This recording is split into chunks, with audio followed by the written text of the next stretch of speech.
successful long-term marriage. We got that juice for you. Don't pay attention to these Instagram gurus that don't even have a relationship. They're telling you how to have one. How does that work? No, it's the capital freshen. It's the capital S in yes in freshen double OP DO double GY DO double G. You see? Yeah, that's it.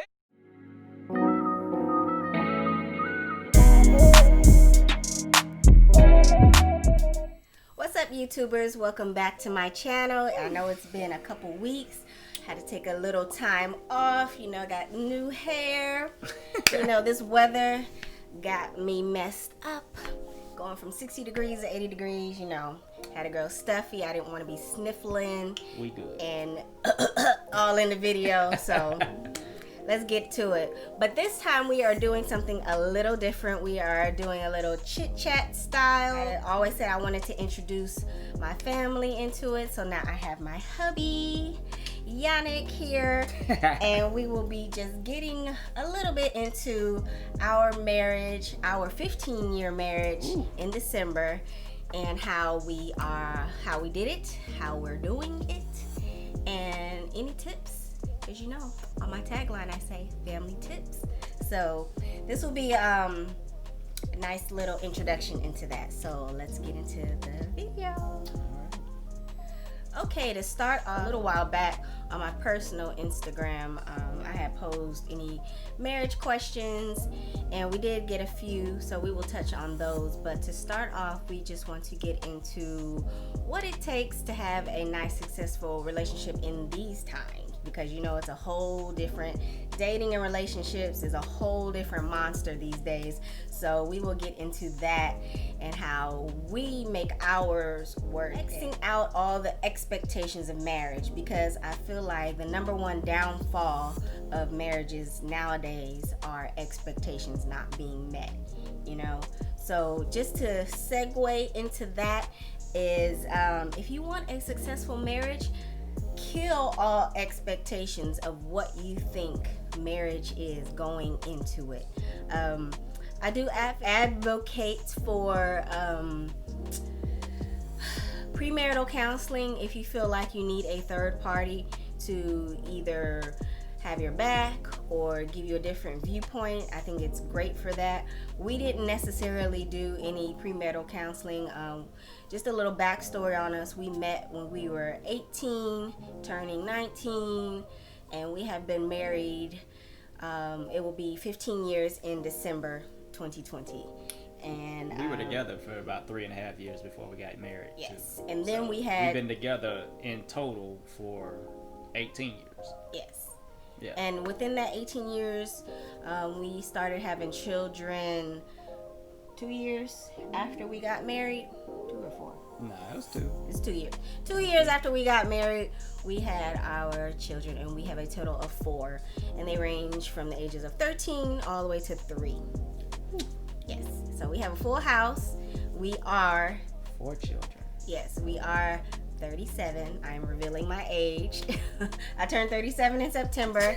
So yes, this is us. Just to go straight into marriage tips.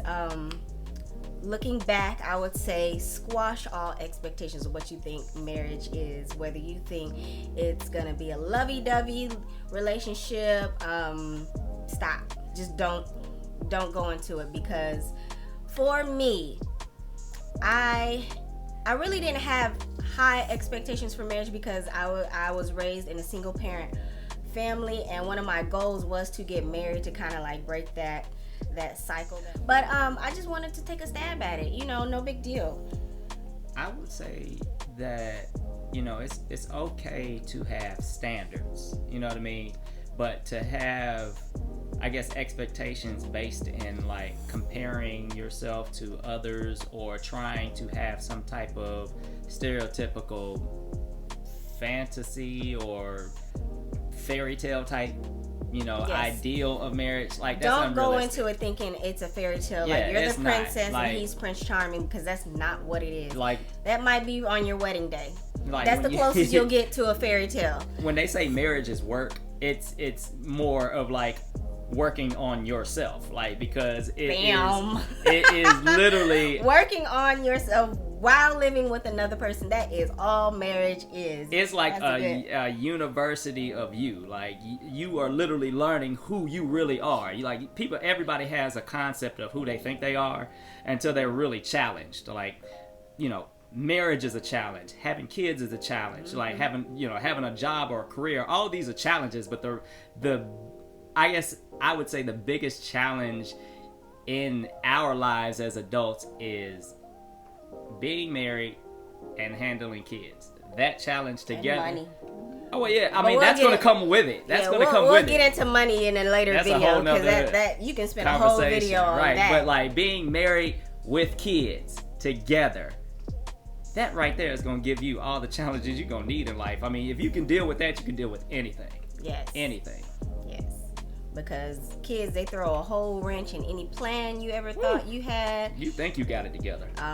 You bring in another person, another life into this world, and they are their own person. Yeah. You can try and mold them to be your second coming, but they're gonna walk their own path, and there's nothing you can do about it. Focusing more on expectations, like if you go into your marriage thinking that your wife is going to be basically your slave, stop, because that's not what she is. You can't expect a person to sit on this planet and try and make you happy 24/7. Let's dial it back. And that goes into self-care. And working on yourself, as you mentioned earlier. Absolutely. But like, people have like religious connotations associated with marriage. So when they say like your wife is supposed to be your helpmeet, that don't mean servant. That don't mean like she's supposed to do what you say. No. Helpmeet meaning she's supposed to come and be your partner and to help you attain your highest potential. But that is also a reciprocal relationship, because you are supposed to help her obtain her highest potential as well. It is literally a symbiotic relationship. Whereas most people look at your spouse or your partner as somebody that's supposed to, either do something for you or provide something that you're not bringing to the table. It's like, no. If you have weaknesses, that don't mean you don't focus on your weakness. That means you work in conjunction with your partner, who is able to help you realize and address your weakness to make each other both stronger. That's the idea of marriage. It's somebody who's going to be honest with you, who's going to help you become your best self, because they love you enough to help you evolve as an individual. Your partner is not supposed to be responsible for changing you. Like, your partner is not going to change you, and you are not going to change your partner. That's not what marriage is. A lot of people like to go into marriage because they think they can change an individual. It's like, no. That's not going to happen. It's not going to happen. The person that you have and all of their qualms that you deal with before marriage is what you're going to deal with after marriage. Right. So your whole idea is to come together and to grow into better expressions of yourself collectively. Individually, yes, but collectively you guys will grow into be better expressions of each other. That's what marriage is. Right. And going into change, you have to expect that your partner will change. It's supposed to. It's not the end of the marriage if your person changes over the years. You're gonna change whether you're married or single. That's growing up from becoming a young person to an adult. Right. You're gonna have different interests. You're gonna have different career changes. Right. You're gonna have children that change your mood. For women, it's gonna change you hormonally. Yeah, you're gonna have trauma. And you're going to either take it like a champ, take it like a G, or it might throw a wrench in your whole life. So I can't really speak on what you may experience personally, but for me, having children really shine the light on what I wanted out of life. And did I really want a bunch of children? Of course I did, yes, because they're here. But the upkeep, the patience, the time, the money, the energetic requirement, the energy required, I was not ready for. And because I grew up, I do have a younger sister, but we're so far apart in age that I really didn't pay attention to my mother as far as her energy that she provided. She could focus a lot on me for 11 and a half years. Yeah. And then once my sister got here, she was able to focus on her growing up. But she also had me, as she had a teenage helper going on. So for me, my children are age close. I waited for like 6 years and I had 2 more. So and they're at a weird age where the oldest ones, they're boys. So they don't pay attention to babies like that. 2, they were kind of, when the youngest 2 were born, they were still too young to really like babysit, or I could leave the toddlers here with them. They're still not old enough to do that. Right. So that's the kind of stuff I wasn't expecting as far as like having kids and expectations of marriage. And thank the Lord, he is a family man. He is 100% a family man. He loves this stuff. And sometimes I honestly, I love my children. I love being a mom. It is my thing. But baby, I need a break. Yeah. I am not that one that can grind. I need a break. Yeah, I need to go on vacation. I don't want no more sippy cups. Yeah. I want to go on a vacation where there aren't any kids allowed. Adult only. Right. All inclusive. I grew up in a larger family. I got one brother and a sister. So. Like he said, he grew up with siblings in the household. I do have younger brothers, but we have different moms.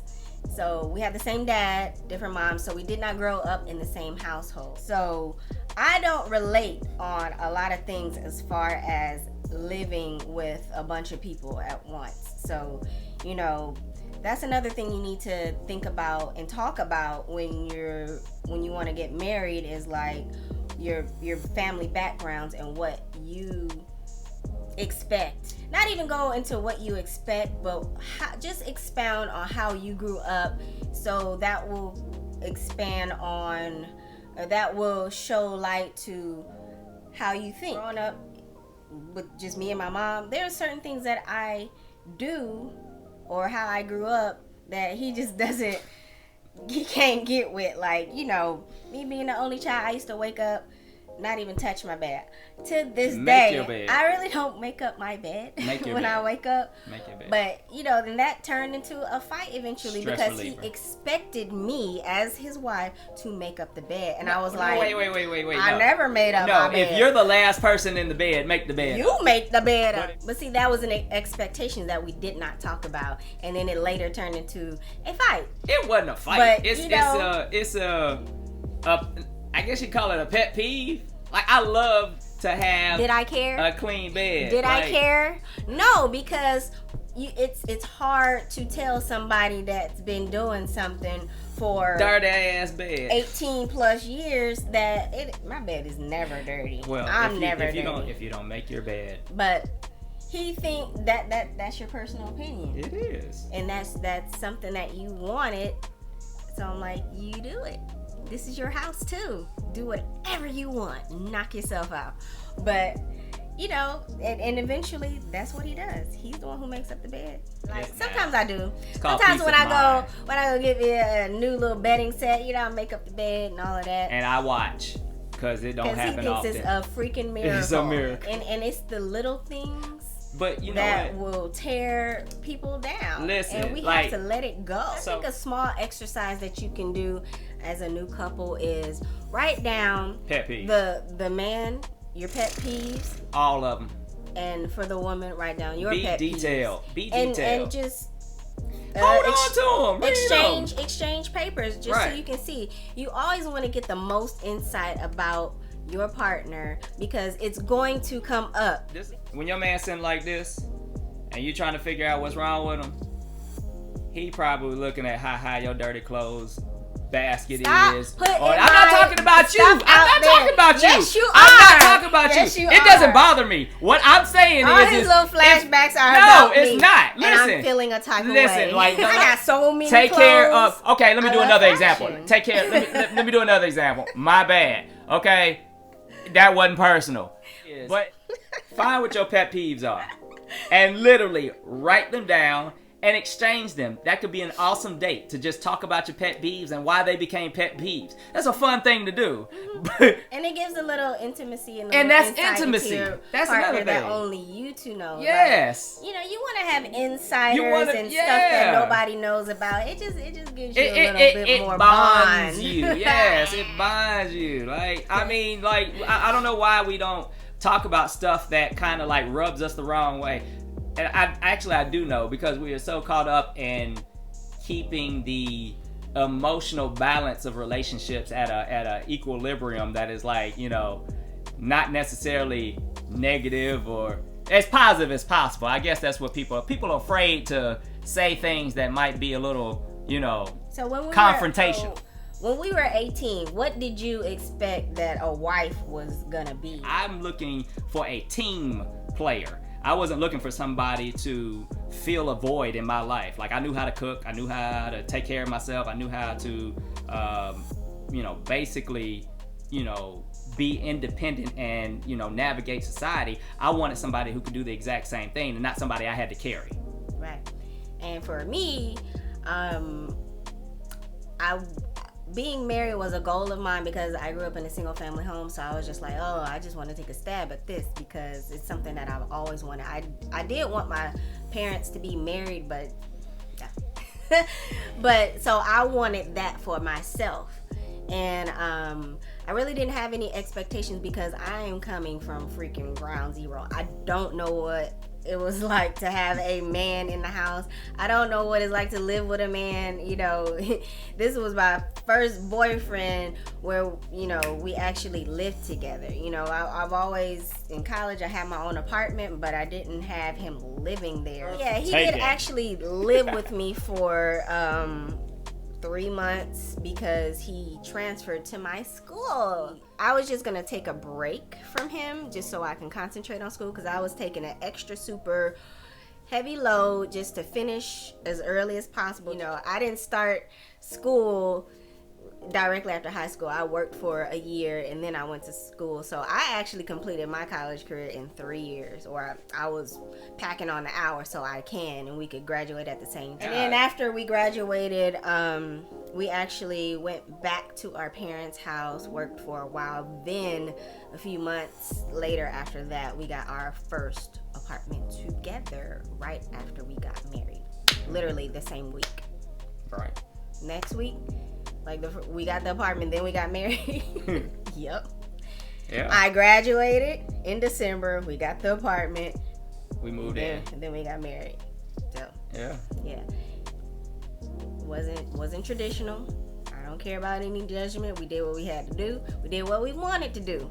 So create your own traditions. Yes. The next point on going into marriage, I strongly advocate for everybody to walk their own path. And I know it's hard to have your family to try and focus on you and your partner when you have family in your ear. You're gonna have opinions, and some family, I know they got a hold on you, but you have to recognize that you're an adult. This is your life, not theirs. They live their life. Right. And it's cool to have a little, they want to give you all the insight and advice that they can because they love you. But to actually influence you, or threaten you, like if you don't do this, if you don't marry my daughter, what are you going to do? Ooh, that I know that's tough to deal with. But go on your own path with your partner and just stay silent. Do what you got to do. It's your relationship, and I love it when people do them for their relationship. It's a lot of people that were dumbfounded that we decided to get married at the age of 22. They felt like we were missing out on the world, missing out on new booty, new ding ding. Okay, and I was like, here we are. Well, you don't know me very well then, because I'm not out there like that. Right. So that's not anything that I'm looking for. But if that's you, be single and live your life and enjoy. For dudes, it is a sacrifice. If it's going to be a sacrifice, just make sure you marry up.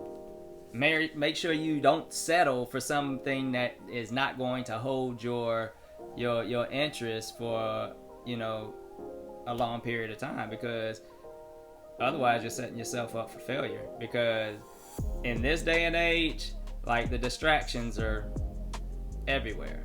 But you have to look at it as a long-term effort. Like, people go in trying marriage, like, you know, I'm gonna see what this is like. If it ain't for me, then I'm gonna get out. Please don't do that. Marriage is a real It's a real business. thing. You get your whole tax. You're just not gonna walk away. If you want to do all of that, I recommend you just be somebody's boyfriend and girlfriend. Right. A lot of people are peer pressured into marriage. Y'all been together for 5 years, 6 years, or whatever like that, and all of a sudden they like, parents start getting at you, or friends, or whatever the case. Or you might see your friends get married and you think, okay, let's do it. Oh no, don't do that. But if you're not ready for it, and when I mean ready, I mean you found the right person. You're ready financially. Yes. You think that this person will keep your interest for the rest of your life. And you know it. Y'all know it. Y'all know if that person is going to be somebody that you want to be with for the rest of your life. And you also know that you're just in a situation that, you know, it's just convenient. You're just trying to see what's going to happen. It's convenient right now. And I would rather you be the best single and or engaged. Please don't take that step of being engaged if you really just you're still dating. For the look. Really. Like, if you're going to date somebody, date that person. Don't slide a ring on somebody's finger and then drag them out for 6 years. Right. I really feel like, you know, if you want to marry somebody within 1 year. Yeah. So dudes know in less than a year, because really? Oh yeah, like once you have the social compatibility and the physical compatibility, like we in most of our minds, we're trying our best to take care of the financial aspect of it. So like once you meet the social compatibility and the physical compatibility, it's literally just figuring out when this thing gonna happen, kind of deal, like the right moment. Mm-hmm. And that's it. But we know. Yeah. And I wouldn't put a time frame on it, but like I knew that you were marriage material like 6 months after meeting you. And it could have been earlier, but we were just young. And we were babies. We were also like, and we also had 200 miles apart. You can be in different phases of your life. Like, I know that it's different dating in your teens, then in college, after college, in your 30s. It's different phases. Like, for us, meeting at a teen, we had the time to wait, figure it out, mess up, fix it. We had the time to do all of that. Right. And we've done all of that. And I know it's different when you're in your 30s and you're like, oh my God, like, you know, I got about 5 years to have a healthy pregnancy. Like, and I feel like there's a different dating strategy when you're in your 30s. Like, I feel like you can skip some steps when you're in your 30s and you're dating for marriage. If it's not popping by 6 months, let it go. Yeah. I feel like, you know, when you're an adult and you have your career or you know, a job and your own place, you've been living by yourself, you can skip some of those get to know you steps. It's like just checking off, do we want the same thing? And once that's a yes, then go into, okay, do you want to be married? And then just get all the little get to know you things out of the way, meet the family, get married, bam. But when you're 18, you're gonna have your parents talking about, oh, you should wait. Right. You're gonna have your friends talking about, oh, you know, you should wait. I think parents always say you should wait on marriage because they think that marriage necessitates kids. And it's like, or marriage necessitates drama. If that's the man, you gotta also think about where their intentions are coming from, because you know, if people are happy, they're like, oh, that's so cute, y'all go for it. If it was a drama filled marriage, they're like, ooh, you sure you want to do that? But that's the other thing too. It's like that's the only thing I would change. I would have waited. I would still have got married at 22 because I felt like I married my partner. I feel like I married my life partner. If I'd have just press that family development stage back 2 or 3 more years, I'd have got to travel. We might have been able to have a couple more experiences. Living in different places. But, like, I don't like to go into shoulda, coulda, wouldas, because you never know how changing one thing could change another. We might not have 4 kids if we decided to do that. I get all that, but as far as like getting married early, like most parents look at you as not being capable of making a wise decision to do so. Who you marry is one of the greatest factors of your success in life. Who you marry. Because if you can marry the wrong person. I am an advocate for having a happy single life. And I'm an advocate for healthy marriages. Healthy marriages. Marriage is not the end goal. No, you can have a nice, true. fulfilling life being single. And, it's okay. You can have a partner being single. You don't have to sign any papers and say, I'm married. This is one and done. If anything ever messes this up, I'm single. I got married to have kids in wedlock, so he can't run off. And that goes back to my upbringing. But that was one of my reasons for getting married. Honestly, and my whole premise for getting married had everything to do with a moral obligation of doing the right thing in a relationship. It's weird. Not me. Like that was me. That's because why I didn't grow up like that. But that was kind of like the motivation behind me getting married. It's like it's the right thing to do. She's beautiful. You guys are good friends. Just lock it up and take it to where it can be. Like, go for it. Another point is marry your best friend. Yes. If you have a great guy friend and you feel like, you want to explore that as a relationship, I say go for it. I don't like how in the movies they always promote that we're friends and it's going to mess up the friendship. It's going to mess up the friendship if it doesn't work. If you're true friends, you can go through that and you should still be friends after. Don't let these movies fool you. He was my friend at first. We hung out. We had a ball. We just progressed the relationship from dating to committed to on up, and it was just as simple as that. Let's get into conflict. And one of the questions that I had was, how do we deal with fights? How do we deal with fighting? And I can say that we can work on our communication when we're both angry, because when we both get angry and we trying to talk to each other, it all training, it just goes out the window. Like we need work with how we talk to each other when we're mad. It ain't I can Tina. Like, I'm trying to be more conscious about my volume.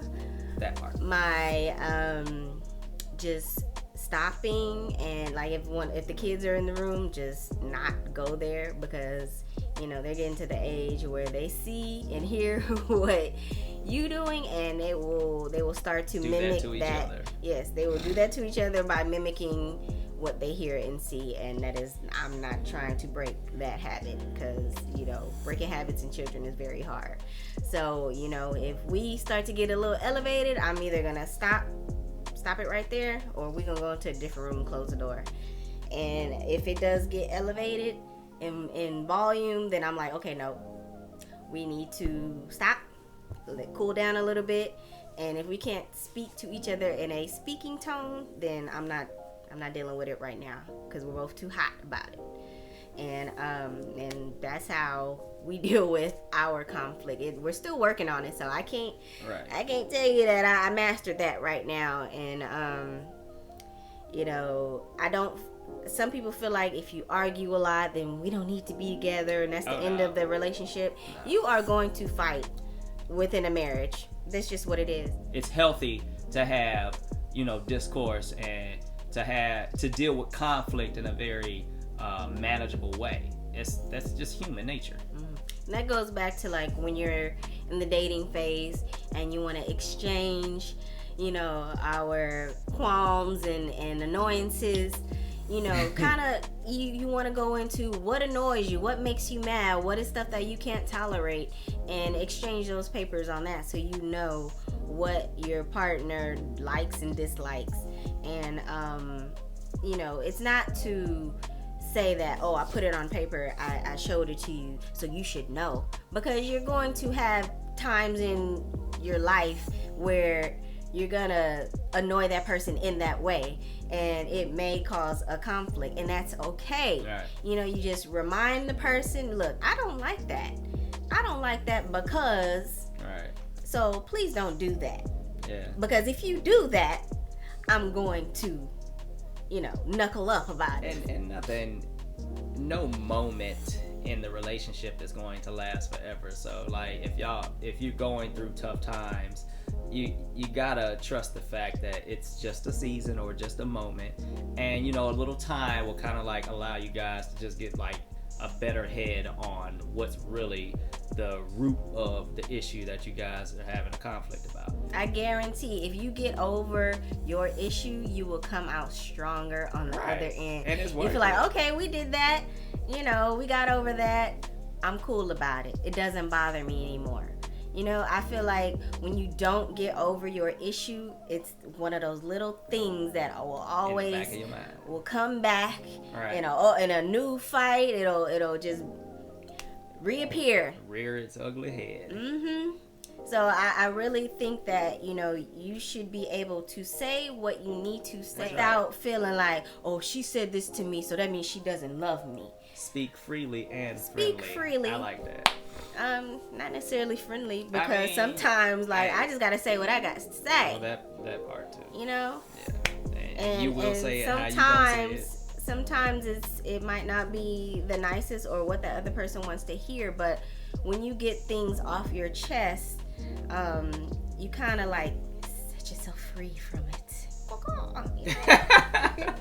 You just let it go, and once I got all that emotion out, it's gone, unless the same situation reappears. And I feel like if the same situation reappears, I can come at it better because I've already put all that emotion into it before. Fighting doesn't mean that you don't belong together. Fighting doesn't mean that you're not compatible. Fighting just brings up the fact that there's y'all care. Two different viewpoints on something. So state your viewpoint. That person should state their viewpoint. Talk about it. Have an adult conversation. Yeah. And be honest. And find a middle point. Find a middle ground about it. And I guarantee that, y'all be better off. The issue will be smoothed out and you can move on. Our next tip for marriage is finances, and to keep it short and sweet with finances, because you can get into a whole video on its own with that and all the options with financial advice. An easy exercise you can do is to just lay out everything that you have, each of you have as liabilities, whether it's a car, an apartment lease, your credit card, student loan, child support, because once you get married, his child support or her child support becomes yours and you are liable for it too. So pull your credit report, see exactly what you may need to work on. You have to have at least 2 years work history to buy a house, so you might not be able to come home immediately, get married and be that stay-at-home wife. You might need to continue working for a couple years if you want to buy a house together. So it's just things like that. Lay out everything that you owe in front of each other. It doesn't matter, and that may or may not break your decision to get married, but it's still something that you're going to deal with. If you decide to get married, it's not going to go away. So I really encourage everybody to be honest and upfront about what you owe, what's hiding in the closet. I'll get all those skeletons out, get all those financial skeletons out, because you might feel like you can deal with it on your own and rob Peter to pay Paul when you're single, but it's a little tacky when you're trying to do it with your spouse, and your spouse is like, oh, I wanted to buy this, and she go in an account and there's nothing there because you got to pay something that she don't know about, or he don't know about. So please honest about what's in your bank account, what you owe, and figure it out and lay it all out so you will have an idea of what money will be left over from your work and your bills. Well, like, it's really hard to maintain that positivity when you're stressing it about bills and stuff like that. So, you know, make sure you get the money situation tabled, be upfront, honest, and work together. Yeah, because finances is like the either number one or number two marriage killer. I'm telling you. And the number one marriage killer number is one. infidelity. No. Finance is number one. Infidelity is number two. Well, since we're talking about infidelity, the next marriage tip we want to go into is infidelity, and not necessarily we're not gonna go into cheating because we personally have not dealt with that. It's establishing boundaries. Yeah. You know, like, you want to establish boundaries for the opposite sex before you get married, just so there aren't any surprises to where you think that your wife or your husband did you wrong. So, you know, you're still going to interact with male and females after you get married. You're not going to crawl into your little married hole and not see anybody, not deal with anybody. You're going to deal with them at work. You're going to run into people from your past. You might see them at a party when you two go out, and, you know, you have get-togethers and all of that. So please establish what you think is okay, because appropriate, because, you know, some people might be okay with you going to lunch with your male or female co-worker, and for some people that's not okay. Even DMing male and females, whether they were old classmates or just a friend or just someone you met on Instagram, you need to establish, like, okay, am I okay with that or am I not okay with that? You know, and it could be little quirks to each situation. Like, you can go on a lunch with him, but he better not pay. Or, you know, you can DM your old classmate, but you better not be talking about meeting up. You can't meet up with them. Or you can meet up with them, but just let me know. Or can I come? It's a whole bunch of little things that, you know, we do in our lives that, you know, you might not think twice that, you know, it's okay for you because, oh, that's my homeboy. You ain't got nothing to worry about. To always have your spouse be secure. You never want your spouse to feel like you're doing something behind their back, whether unintentional or kind of intentional. Right. You just don't want to go down that cheating route and just establish what you think is cheating or just inappropriate behavior. First of all, communicate what's appropriate. Communicate what you feel comfortable with. I need to be able to trust you in any of those situations.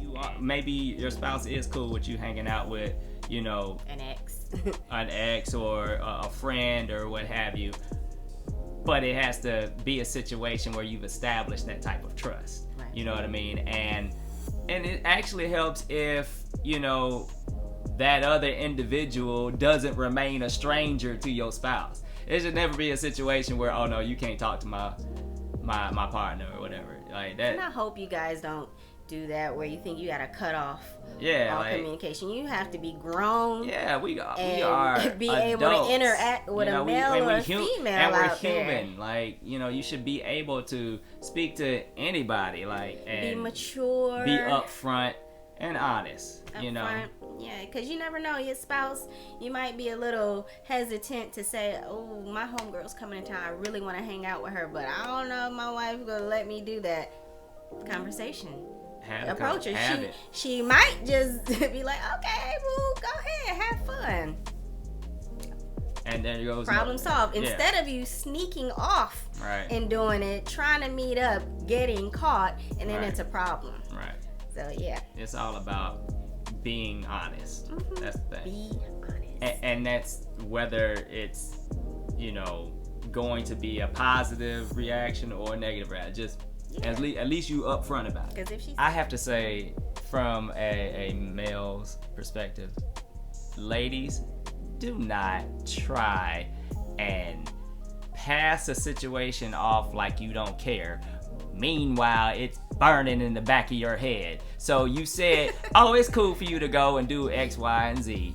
And then homeboy goes and do X, Y, and Z, and you come back and you got an attitude. And you got an attitude the whole time. And now you holding that against him because I can't believe you actually went. No, mean what you say. Yeah, no mind games.